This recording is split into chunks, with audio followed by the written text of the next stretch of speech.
Assalamualaikum warahmatullahi wabarakatuh. Selamat pagi semuanya. Oke, salam sejahtera bagi kita semua. Gimana kabarnya hari ini? Alhamdulillah baik. Alhamdulillah, semoga selalu dalam keadaan sehat walafiat ya. Sebelumnya kami ucapkan terima kasih kepada Ibu Imam Tias yang sudah memberikan kesempatan kepada kelompok kami untuk berdiskusi mengenai hakikat pengembangan silabus dalam konteks Merdeka Belajar dan pembelajaran abad ke-21 pada hari Kamis 11 Mei 2023. Bersama saya Tiara Andini dan rekan saya Khairunisa Anzani yang akan bertugas sebagai moderator untuk membantu jalannya diskusi pada kali ini. Sebelum memulai diskusi, izinkan kami untuk membacakan tata cara dan kegiatan diskusi hari ini. Boleh di next lagi. Tata cara diskusi. Yang pertama, diskusi akan dipandu oleh moderator. Kedua, moderator akan memberikan beberapa pertanyaan terkait topik diskusi. Ketiga, jika peserta diskusi ini menanggapi atau menjawab pertanyaan, harap menggunakan fitur raise hand. Yang keempat, peserta diskusi dapat menanggapi atau menjawab pertanyaan apabila sudah dipersilakan oleh moderator. Yang kelima, peserta diskusi yang dipersilakan moderator untuk menanggapi diharapkan untuk menyebutkan nama lengkap terlebih dahulu, lalu menjawab. Kemudian selanjutnya, nama peserta diskusi yang menyampaikan jawaban akan dicatat oleh moderator.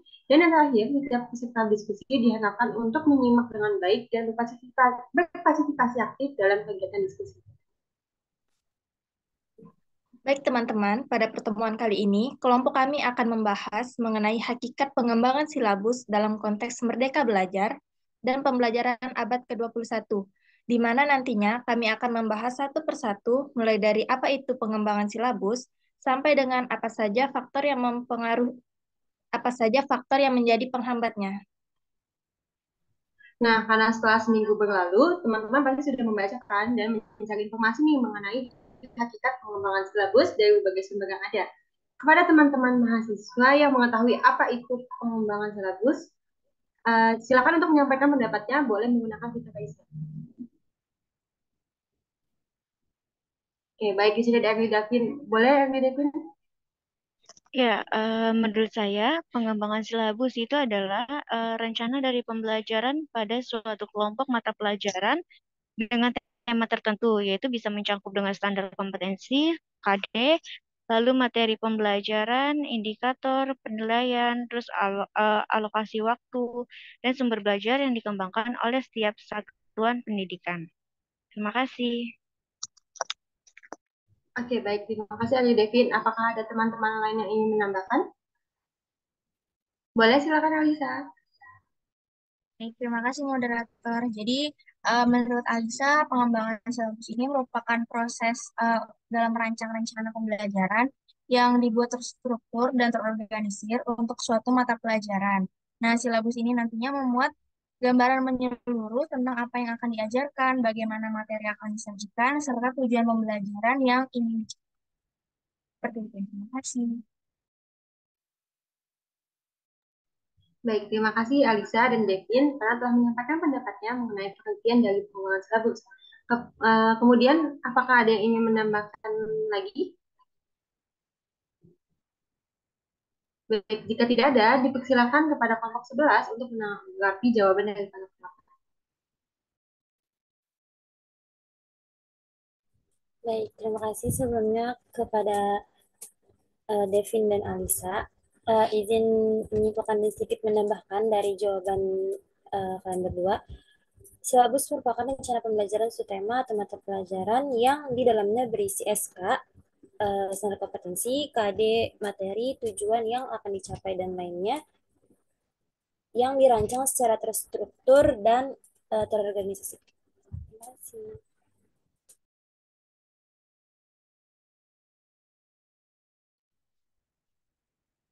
Boleh di next. Setelah memahami pengertian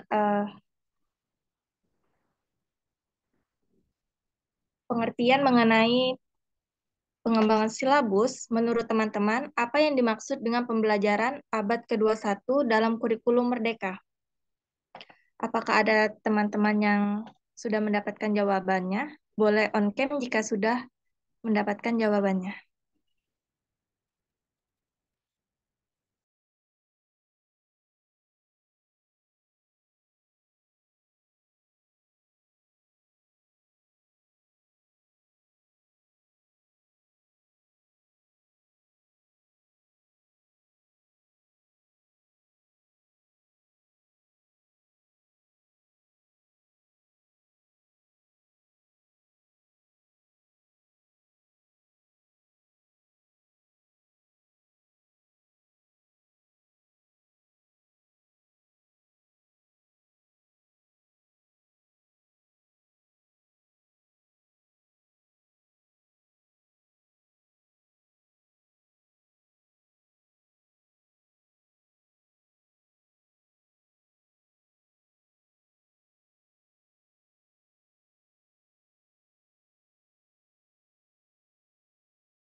Baik, untuk teman-teman, apakah ada yang ingin menyampaikan pendapatnya mengenai apa yang dimaksud dengan pembelajaran ke-21 dalam kurikulum Merdeka Belajar? Jika ada, teman-teman dapat melakukan fitur raise hand terlebih dahulu ya.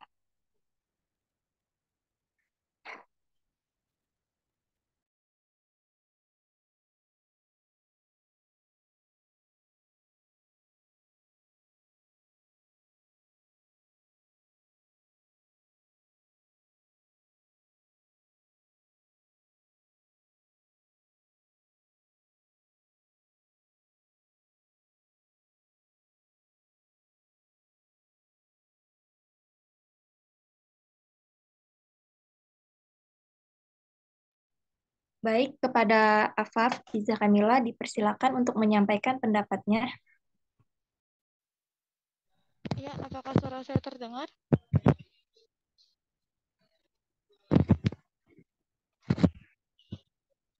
Halo, apakah suara saya terdengar? Sudah terdengar, Afaf.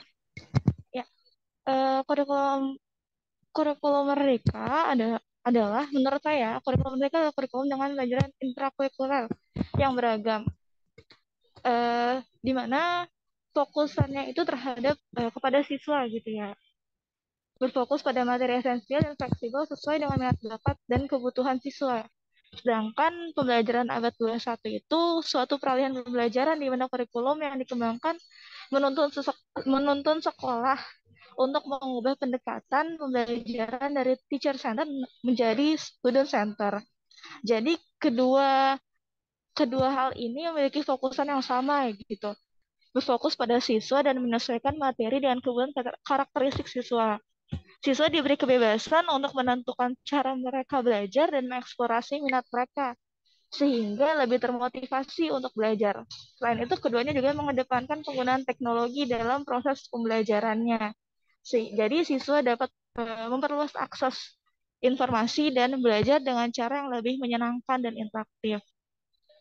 Itu dari saya. Terima kasih. Terima kasih, Afaf. Apakah masih terdapat teman-teman yang ingin menyampaikan jawabannya?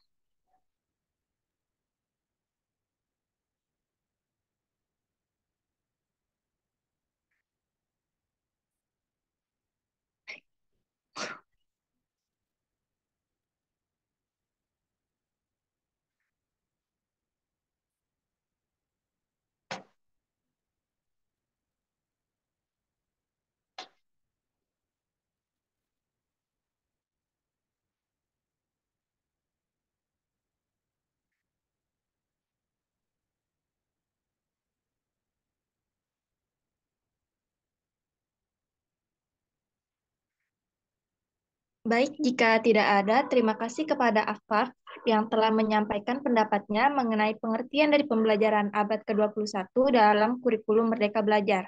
Selanjutnya, kepada kelompok 11, dipersilakan untuk menanggapi jawaban dari para pemapar. Baik, terima kasih moderator dan terima kasih Alfa atas jawabannya. Yang tadi diketahui adalah kurikulum Merdeka adalah kurikulum dengan pembelajaran intrakurikuler yang berbagai di mana konten akan lebih optimal agar peserta didik memiliki cukup waktu untuk mendalami konsep dan menguatkan kompetisi.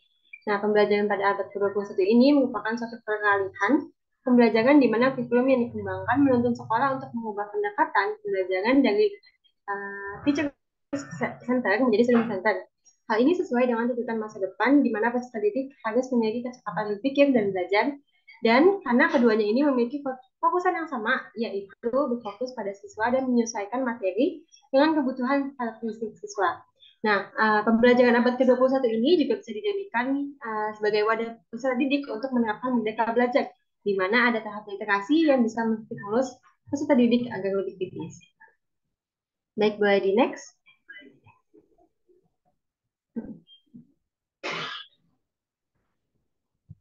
Oke, karena kita telah memahami tentang pengertian silabus dan pengertian sebelumnya, menurut teman-teman apa saja sih prinsip dari pengembangan silabus? Kepada teman-teman yang sudah mengetahui jawabannya, silakan untuk raising terlebih dahulu.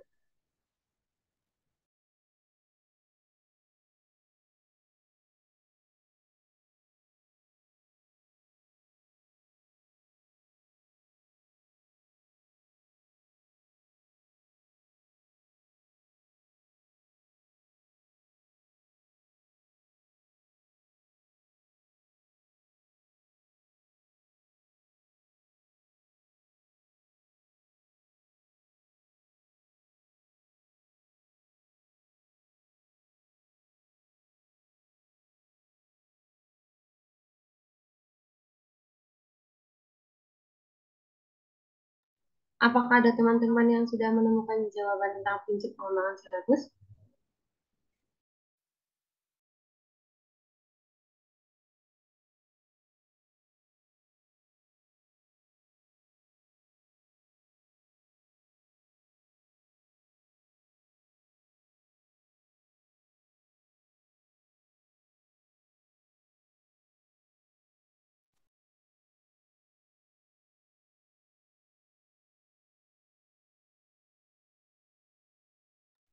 Oke, baik, Diana, boleh. Ya, baik. Saya Diana Nur, izin menjawab pertanyaan tersebut. Apa saja prinsip pengembangan silabus dalam konteks Merdeka Belajar dan pembelajaran abad ke-21? Setelah tadi saya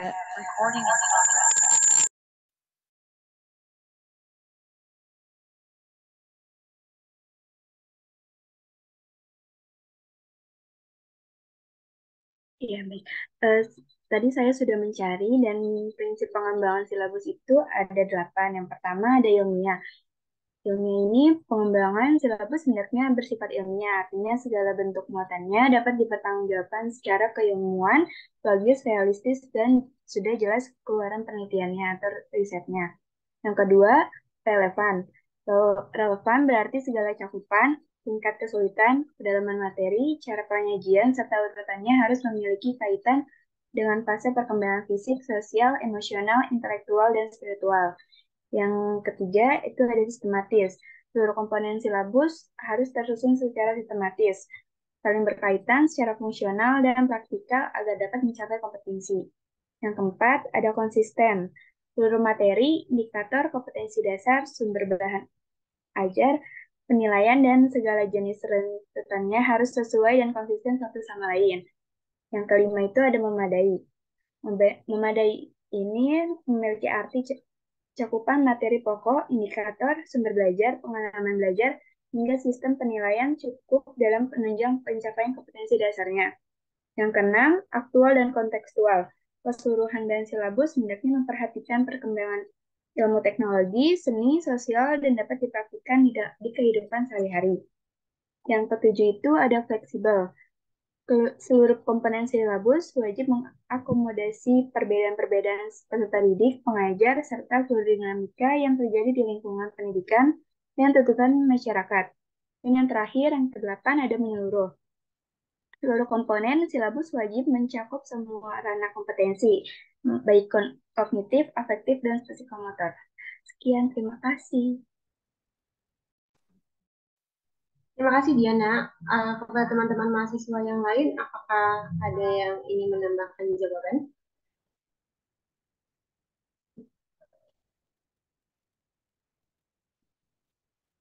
Baik, jika tidak ada, dipersilakan kepada kelompok 11 untuk menanggapi jawaban dari dia. Terima kasih. Terima kasih kepada moderator. Jadi benar pendapat Diana mengenai prinsip yang harus dijadikan dalam pengembangan silabus itu ada 8 yang menurut Departemen Nasional tahun 2008. Jadi prinsip yang pertama itu ada prinsip ilmiah. Dalam penyusunan silabus disarankan melibatkan ahli bidang keilmuan masing-masing mata pelajaran agar materi pembelajaran tersebut memiliki validitas yang tinggi. Prinsip yang kedua ada relevan, di mana prinsip ini mendasari pemilihan materi, strategi, dan pendekatan dalam kegiatan pembelajaran, penempatan waktu, pertimbangan pemilihan sumber dan media pembelajaran, serta strategi penilaian hasil pembelajaran.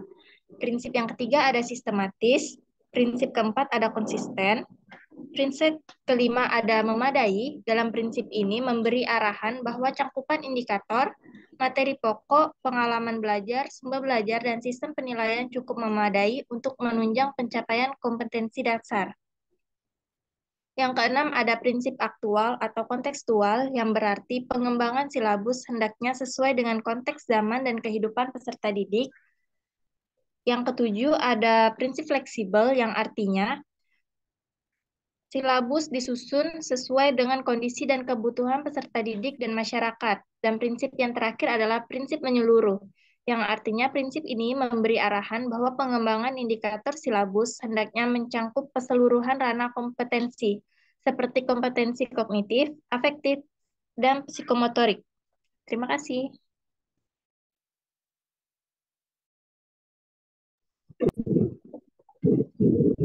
Boleh di next. Selanjutnya, menurut teman-teman, apa saja komponen dalam silabus? Kepada teman-teman yang sudah mendapatkan jawabannya, boleh raise hand ya.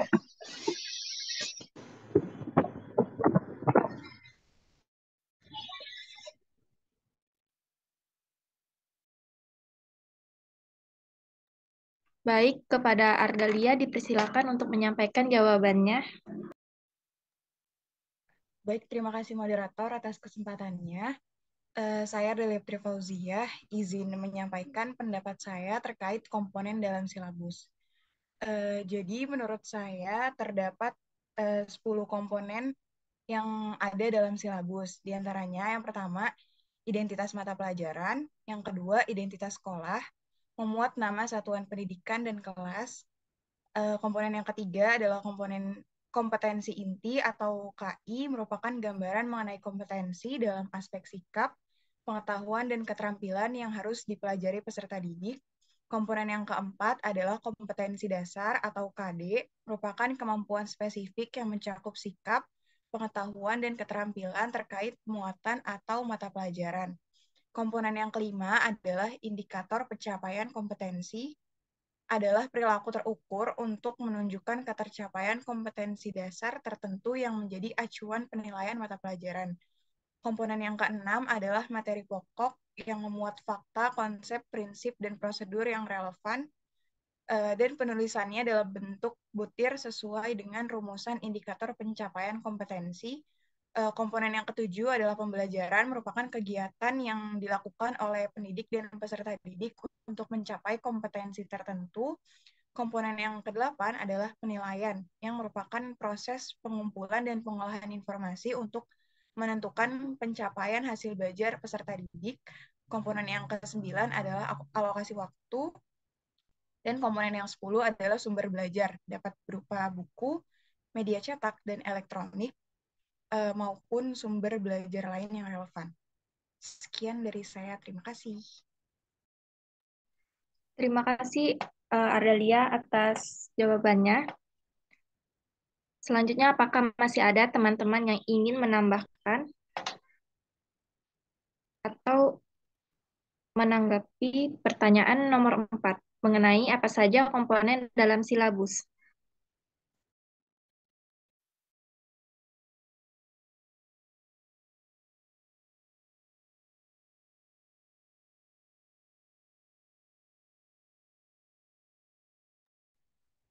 Jika tidak ada, maka kita cukupkan Dan kepada kelompok 11 dipersilakan untuk menanggapi jawaban dari para pemapar.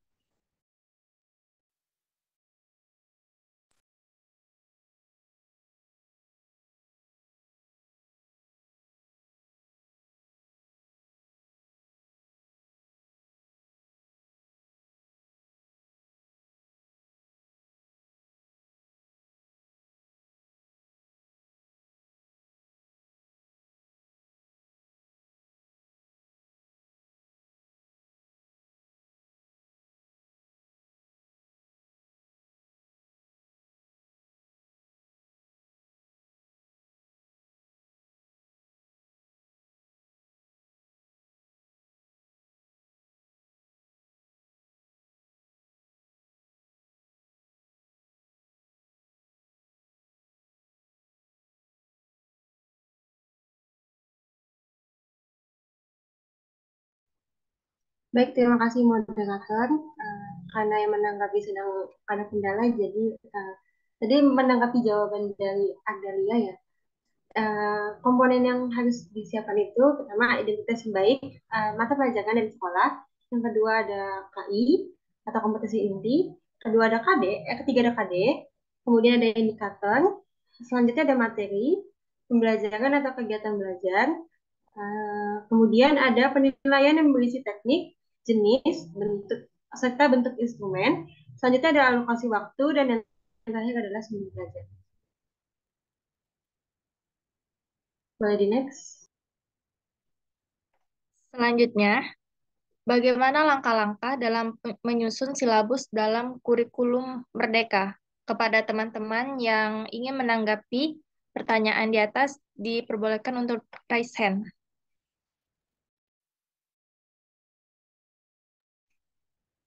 Baik, kepada Intan dipersilakan untuk menyampaikan jawabannya. Sebelumnya, maaf suaranya kedengaran nggak ya? Terdengar, Intan. Bentar, soalnya sambil di jalan. Jadi menurut saya langkah-langkah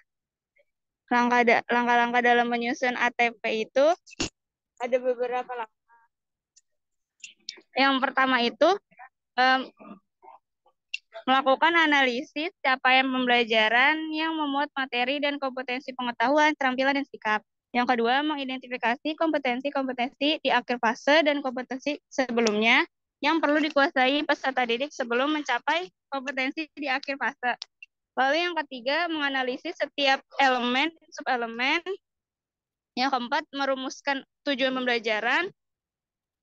Lalu yang kelima, menyusun tujuan pembelajaran secara linear. Yang keenam, menentukan lingkup materi dan materi utama. Yang ketujuh, menentukan jumlah jam pelajaran yang diperlukan berdasarkan perumusan tujuan pembelajaran. Seperti itu, moderator. Terima kasih. Terima kasih kembali, Intan. Baik, untuk teman-teman yang lain, apakah masih ada yang ingin menyampaikan jawabannya?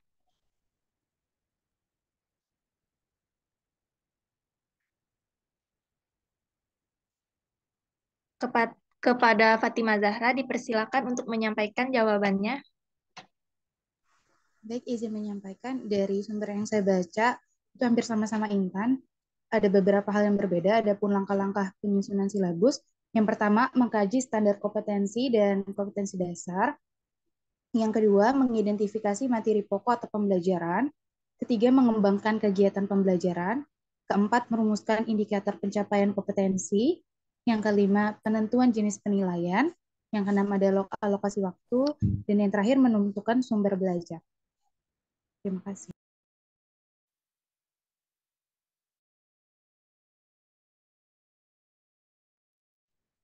Baik, terima kasih kepada Intan dan juga Fatimah Zahra karena telah menyampaikan pendapatnya mengenai komponen langkah menyusun silabus dalam kurikulum Merdeka. Selanjutnya, kepada kelompok 11 dipersilakan untuk menanggapi jawaban dari para pemapar. Baik, terima kasih moderator. Sesuai yang sudah dijelaskan oleh Intan dan Fatimah, itu benar adanya dalam menyusun tujuan pembelajaran atau silabus ini, Yang pertama, perlu melakukan analisis capaian pembelajaran. Yang kedua, mengidentifikasikan kompetensi-kompetensi di akhir fase dan sebelumnya yang perlu dikuasai oleh peserta didik untuk sebelum mencapai kompetensi di akhir fase. Yang ketiga, menganalisis setiap elemen atau yang elemen. Yang keempat, merumuskan tujuan pembelajaran dengan mempertimbangkan kompetisi yang akan dicapai. Yang kelima, setelah tujuan pembelajaran dirumuskan, kemudian disusun tujuan pembelajaran sesuai dengan linear. Yang keenam, menentukan lingkup materi dan materi utama setiap tujuan pembelajaran. Dan yang ketujuh, menentukan jumlah jam pelajaran yang diperlukan dalam merumuskan jam pelajaran tersebut. Nah, oke, selanjutnya boleh di next. Oke, teman-teman, setelah tadi mengetahui tentang langkah-langkah menyusun silabus, menurut kalian apa saja hal yang perlu diperhatikan dalam pengembangan silabus? Jika sudah ada menemukan jawabannya, boleh silakan raise hand terlebih dahulu.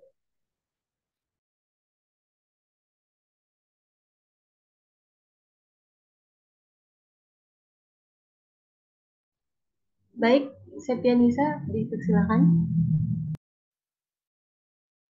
Baik, terima kasih moderator atas kesempatannya. Saya Septianisa Syaharani, izin menjawab pertanyaan tersebut. Berdasarkan mini riset yang telah saya lakukan, hal-hal penting yang perlu diperhatikan dalam pengembangan silabus adalah sebagai berikut.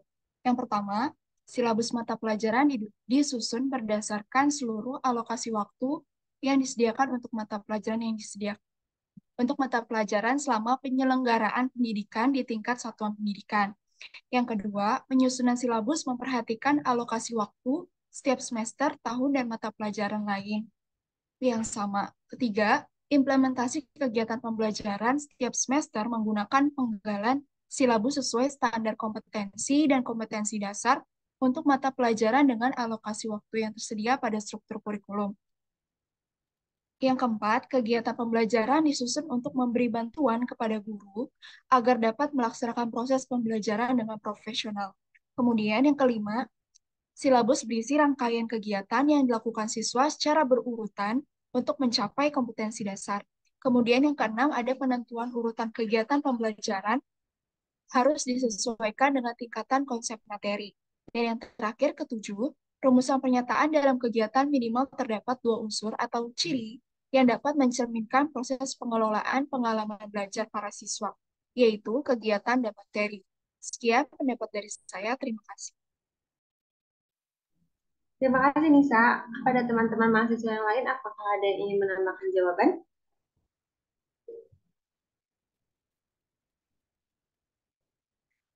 Baik, jika tidak ada, kepada kelompok 11 dipersilakan untuk menanggapi jawaban.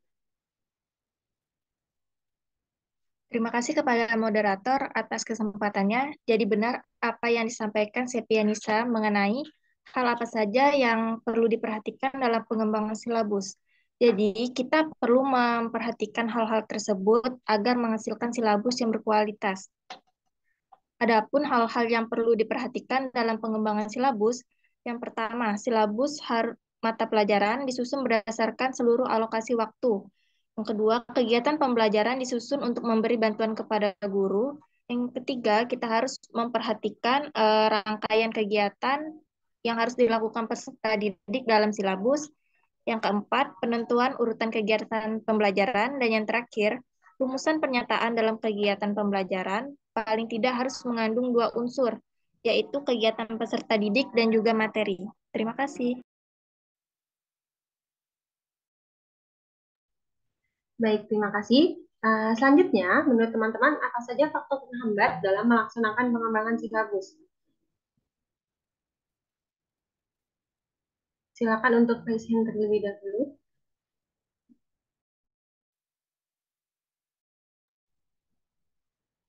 Boleh, Pipit, silakan. Baik, terima kasih moderator.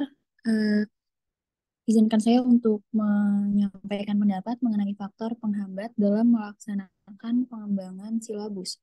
Jadi, terdapat beberapa hambatan yang dirasakan dalam penyusunan silabus, yaitu yang pertama, kurang adanya sosialisasi atau pelatihan kurikulum untuk pengembangan silabus bagi guru. Lalu yang kedua, ada sarana dan prasarana yang terbatas untuk mengembangkan silabus. Yang ketiga ada sikap guru yang belum antusias apabila diadakan sosialisasi. Lalu yang keempat, kemampuan dasar siswa yang masih terbatas. Dan yang terakhir, kebiasaan buruk guru dalam mengcopy paste silabus yang ada di dalam internet. Terima kasih, moderator. Baik, terima kasih Pipit. Apakah ada teman-teman lain yang ingin menambahkan? Boleh, Gina, silakan.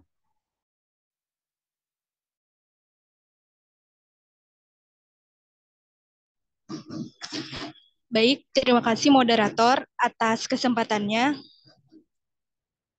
Saya Gina Rifkatul Alawiyah, izin menambahkan pendapat dari Pipit mengenai pertanyaan tersebut. Menurut pendapat saya, faktor penghambat dalam pelaksanaan pengembangan silabus yaitu yang pertama, guru belum memahami betul tata cara pengembangan silabus. Yang kedua, minimnya penguasaan guru terhadap adanya perubahan kurikulum. Dan yang ketiga, minimnya penguasaan guru terhadap komputerisasi teknologi. Sekian pendapat dari saya. Terima kasih. Wassalamualaikum warahmatullahi wabarakatuh. Baik, terima kasih Gina. Apakah ada yang ingin menambahkan lagi? Jika tidak ada, pada kelompok sebelah silakan menanggapi pertanyaan tentang faktor yang menjadi penghambat.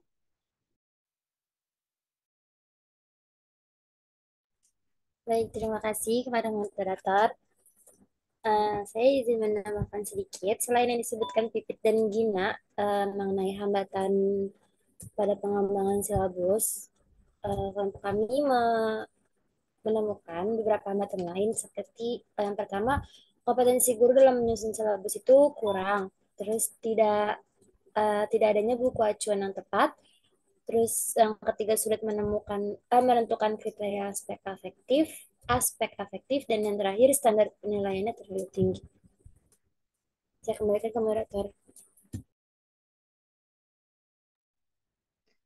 Baiklah teman-teman, pembahasan diskusi mengenai hakikat pengembangan silabus dalam konteks Merdeka Belajar dan Pembelajaran Abad ke-21 kita cukupkan. Jadi, dalam diskusi kali ini dapat kita simpulkan bahwa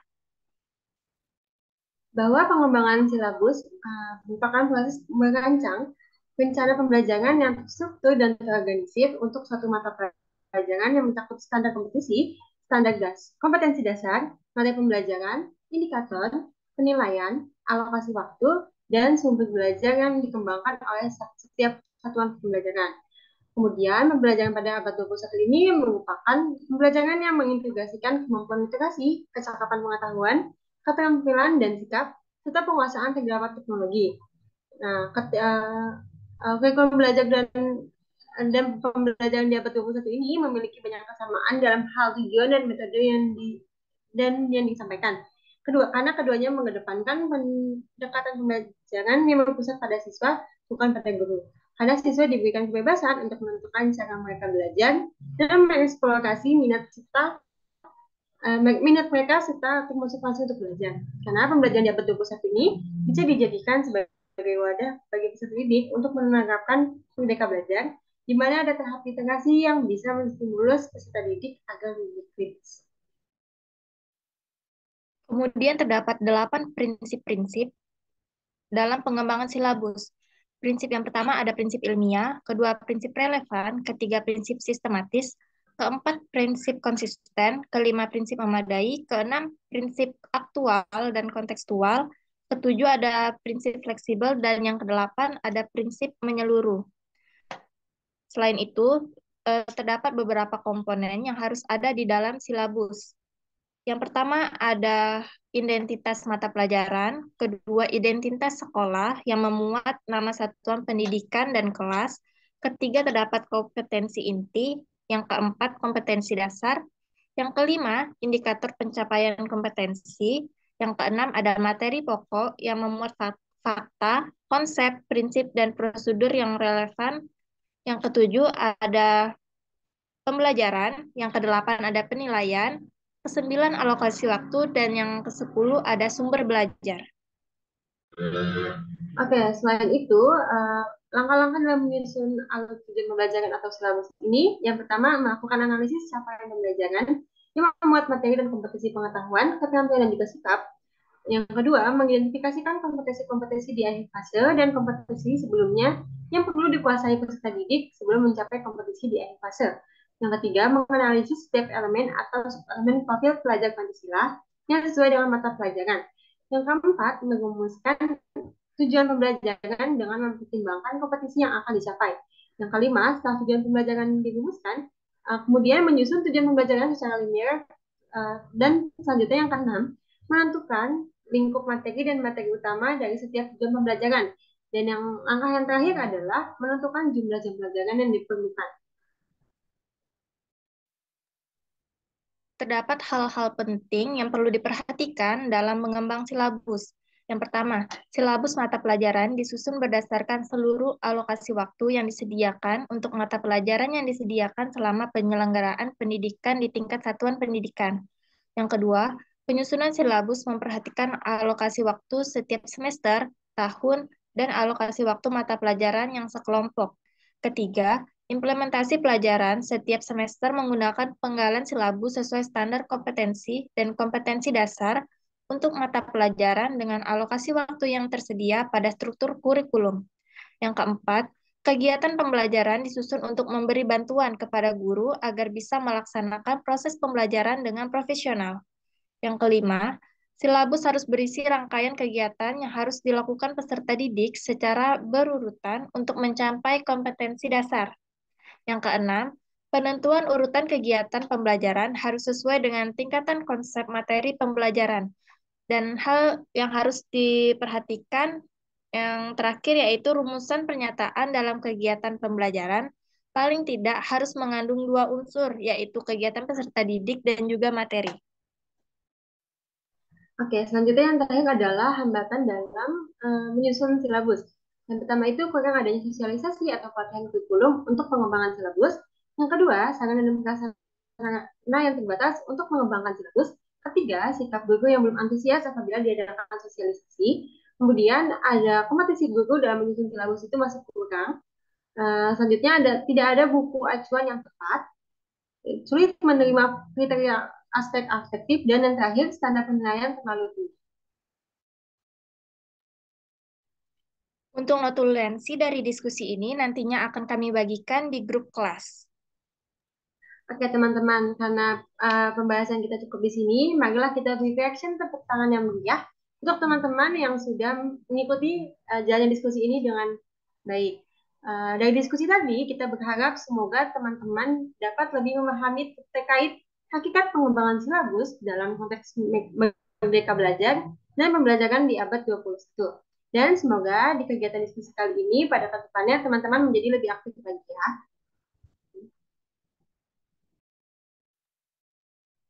Kami selaku moderator dari kelompok 11 meminta maaf apabila terdapat kekurangan selama memandu jalannya diskusi.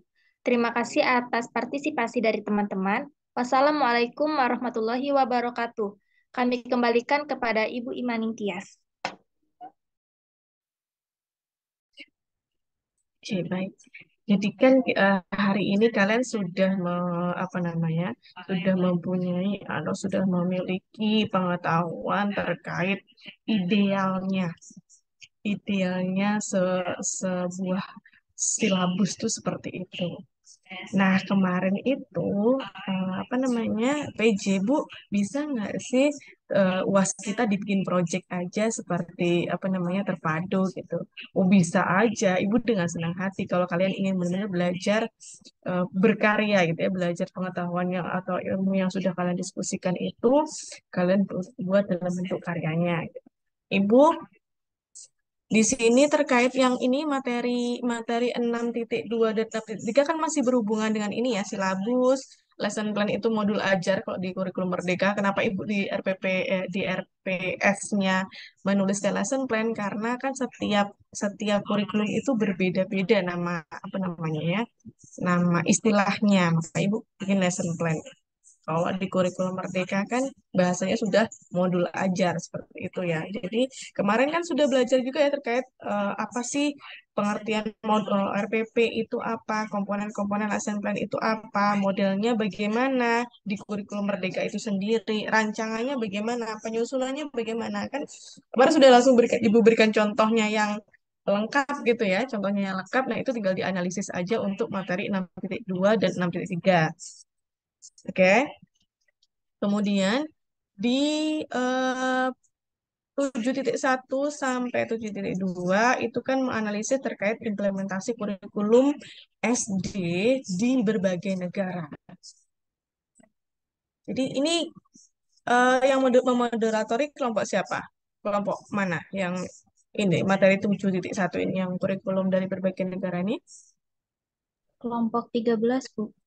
Kelompok 13 ya. Jadi silakan kelompok 13 untuk memimpin diskusi nanti terkait ini kurikulum dari berbagai negara. Jadi bebas kalian mau ngambil negara mana gitu ya dari masing-masing kelompok itu.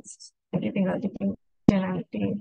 Setelah itu kan terkait strategi yang sistematik dan implementasi dalam pengembangan kurikulum di SD. Nah, ini masuk ke dalam bagian projectnya yang 8.1 dan 8.2 pendekatan serta metode. Nah, ini bentuknya bisa observasi dan interview ya. Jadi setelah kalian tuh tugas proyeknya adalah mengumpulkan informasi dari sekolah yang sudah dan atau telah menerapkan kurikulum Merdeka. Jadi tujuan proyek ini adalah setelah kalian mengumpulkan informasi terkait pembelajaran pada kurikulum Merdeka, jadi mahasiswa itu diharapkan mampu merancang perangkat ajar program pembelajaran pada kurikulum Merdeka. Gitu. Terus SD-nya seperti apa, Bu? SD tujuannya adalah SD negeri atau swasta di wilayah Jabodetabek ini yang sudah menerapkan kurikulum Merdeka, baik sebagian kelas atau seluruh kelasnya. Gitu ya.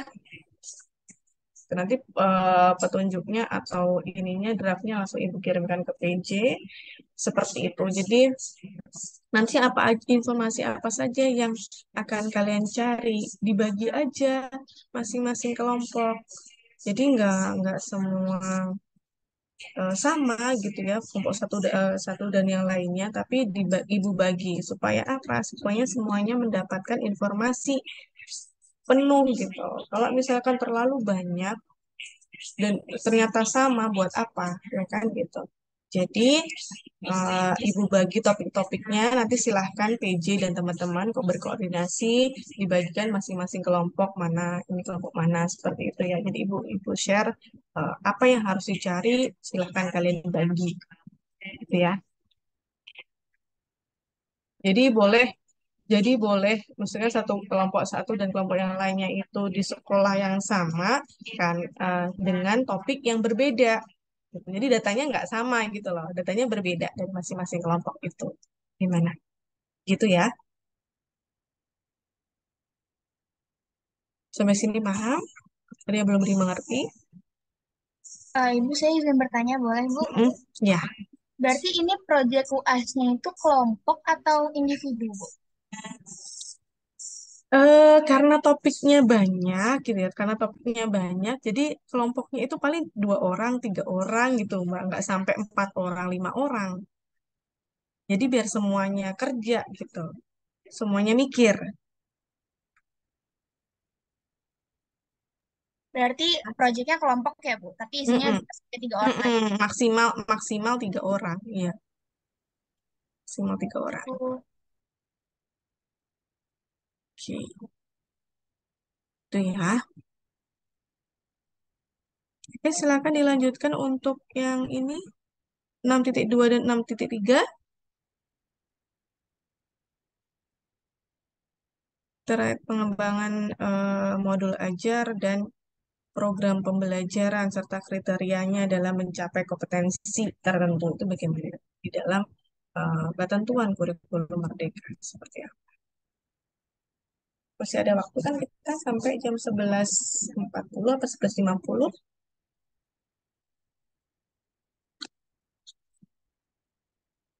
Silahkan ya, sambil Ibu susun kembali ini topik-topik sama draftnya, nanti biar ketika sudah Ibu rasa topiknya cukup, baru Ibu kirim ke PJ. Itu ya.